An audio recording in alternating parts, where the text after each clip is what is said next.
BJP పార్టీలు చీకటి ఒప్పందంలో భాగంగా బీఆర్ఎస్ డమ్మీ అభ్యర్థులను నిలబెట్టిందని నాగర్ కర్నూల్ కాంగ్రెస్ ఎంపీ అభ్యర్థి మల్లు రవి ఆరోపించారు.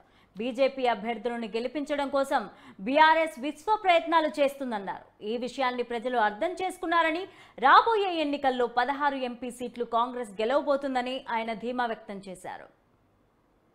తెలంగాణ రాష్ట్రంలో బీజేపీ పార్టీకి బీఆర్ఎస్ పార్టీకి ఒక రహస్య ఒప్పందం ఉందనేది ఇంతకుముందు నుంచి మనం కాంగ్రెస్ పార్టీ నుంచి చెప్తూనే ఉన్నాం.